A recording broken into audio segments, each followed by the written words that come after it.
still the best thing from that night was 90 minutes of the game. The game was exceptional, and the game was. It was first of all great game of football. 5 goals, 1-0 up, 2-1 down, 3-2 up in the last game at Bowling Ground against the biggest club in the country. So nothing can overshadow that, to be fair. That's what happened before the game is of course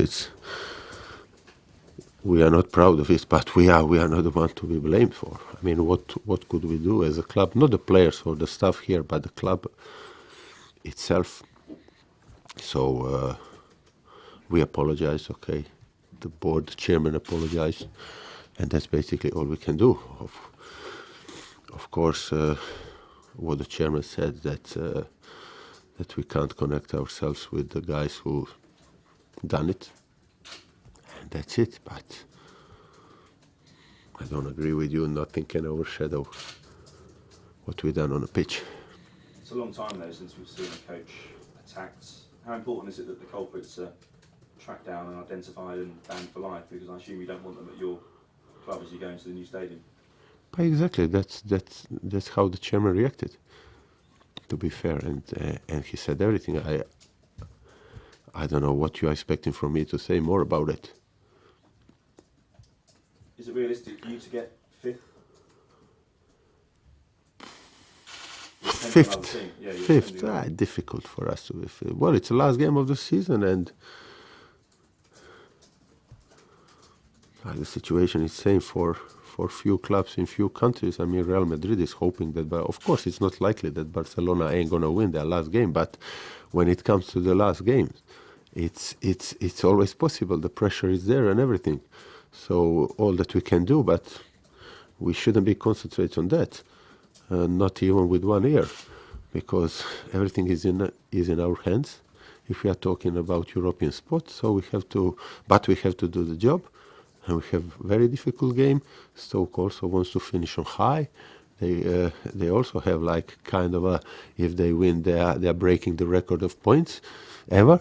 So they have a good team, of course, and they wanna finish home on high, and all that we can do, all that we have to do, is to try to replicate that performance from Tuesday night and win the game. And if we win the game, we would be happy, definitely.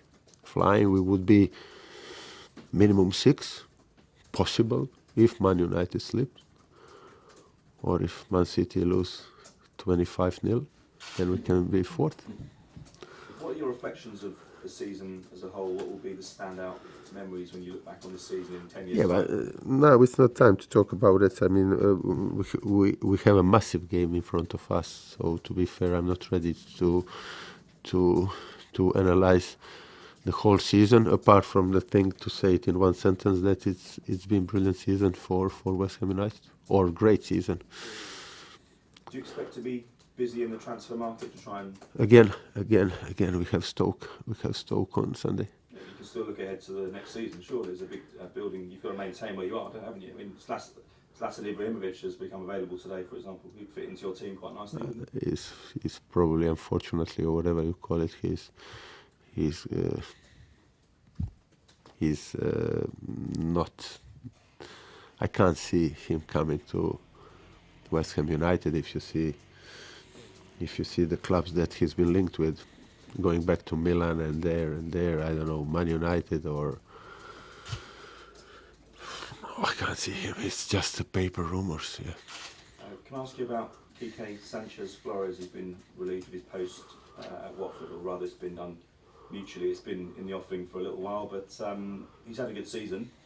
And what does it tell us about the culture we're living in football right now?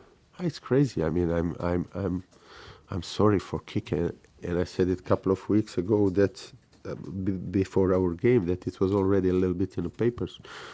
I mean, okay, the people are saying like, yeah, it's that kind of the job or it's quite common. Yeah, but it's not right. It's completely wrong. I mean, he done fantastic. It's not a good season. He done fantastic. I mean, if I suppose, as far as I know,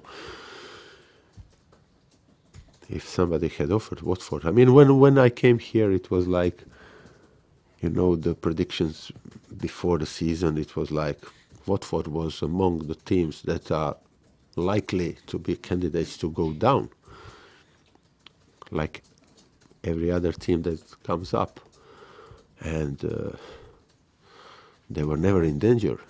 The most of the time, especially until I don't know January, February, they were top 8 or top 10, and then if you add to that they played good football, and if you add to that they were in a semi-final of the FA Cup by beating Arsenal away, they had a great season, and the whole place was not boring. The whole place was buzzing. The stadium, home games. It was season to be proud of. What it shows that okay, it is important. It's more important how you finish than how you start. But it's absolutely nonsense for me. I can't accept it because it's like nowadays. I mean, it's very easy to find excuses for whatever you do. And then we go like, yeah, it's normal, it's common, it's common in Europe, it's common in England, but it's completely wrong. It's sick, to be fair. Can I ask you about the Euros? I'm not sure if you'll be attending the tournament yourself, but who do you think is going to win it, and who do you think the standout players will be? I can't talk about Euros now. If you want to, it's up to you. Yeah. No? I don't know. For me, France are the favorites. Not only because they play home, but because of their roster and because of the atmosphere that Deschamps had created. Then they have a good balance. They have quite a young team that is very hungry, and they had few slips in last few tournaments, so they wanna do it like 98 again and all that. So for me, from the goalkeeper, defense, midfield, up front, they have options, they have legs, they have quality, they have skill, they have determination, they have power, they have physics, they got everything. Maybe they're missing one or two very experienced players, but it's good to have young players who are already experienced, because you can't say that for example, Pogba is not experienced, or Griezmann, or Payet, or whoever. So for me, it's them, of course, because it's going to be one game, quarterfinal or whatever. If they pass the group, there's always like same teams like Germany, Spain, Italy. Then you have teams that can beat any team on that day, like Portugal, Croatia, and them. And then at the end, I saved England, because for me, England, I saw it 2010. Not 2010, 2014 in the Brazil, when they didn't pass the group. But for me, they were really good in 2 games, a little bit unexperienced against Uruguay and Italy. But I've seen that in that team. I noticed the team spirit and the energy on a pitch that is very unlikely to have, that is more connected to the club than to a national team. And I had it, and then I saw it again when I played Germany, although it was friendly game. And if we add to that, on top of that they are the only team in Europe that went with 10 wins in the qualifications. I'm a little bit cold, so I'm a little bit slower. For me, they can be a big surprise. And most of that, on top of that, they're going to have some players who are going to be extremely high on confidence, like Jamie Vardy, like what's his name, Hurricane, Dele Alli, uh, Mark Noble, if he gets in, Chris Antonio, Andy. No, I mean, for me, they are capable of doing something really great. Really, yeah. Just going back to the Stoke game, I know everybody wants to finish the season on a high. Yeah. They've been on such a bad run recently. How much do you think there's a chance that you can beat them on Sunday? Well, there is a chance because we are a good team. They've been on a bad run, but I watched their games and it was more like they played against teams that were on that day on fire. They conceded 4 goals in 3 or 4 games, but that was Liverpool away, and on their day they are capable. They showed that not only against them. Man City, Spurs home. Spurs were really good, but in that game, I watched that game, and until it was, first half, Stoke was quite unlucky to be losing, and then, okay, they lost 2-1 at Palace and they drew 1-1 with Sunderland, but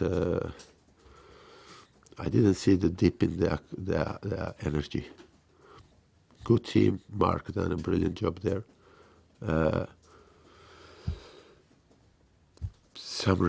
It's a team.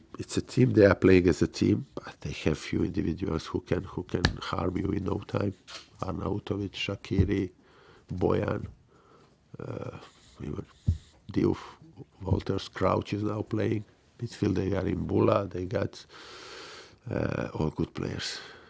So unfortunately, we are expecting a really difficult game. And again, we will have to be on top of our game to do the job.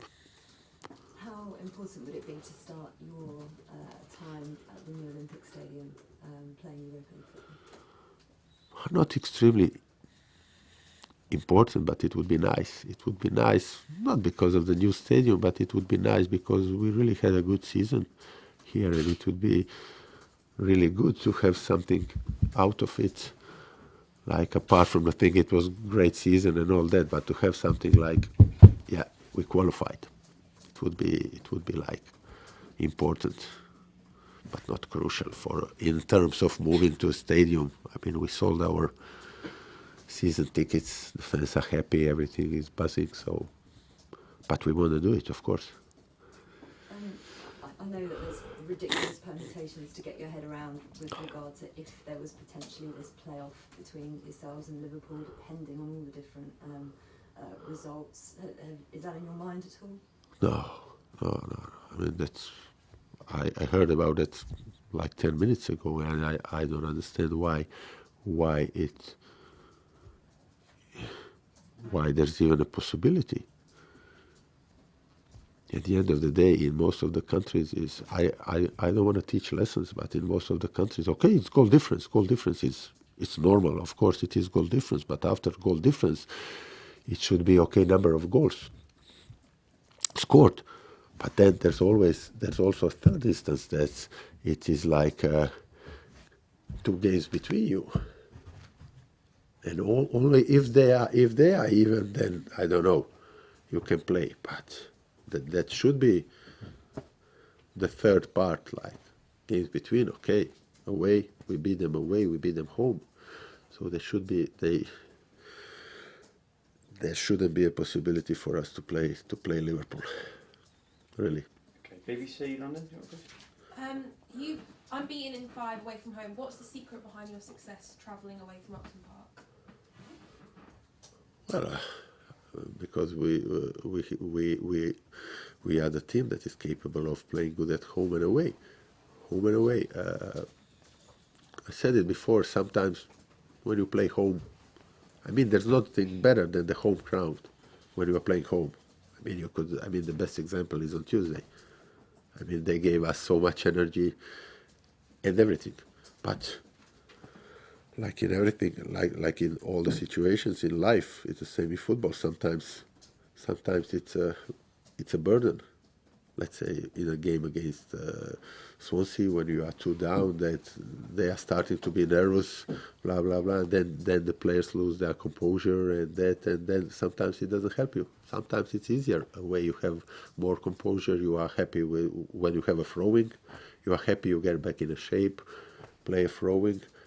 While home, if it's 0-0, you're not happy with the result. If it's a throwing, you just take the ball and you are rushing.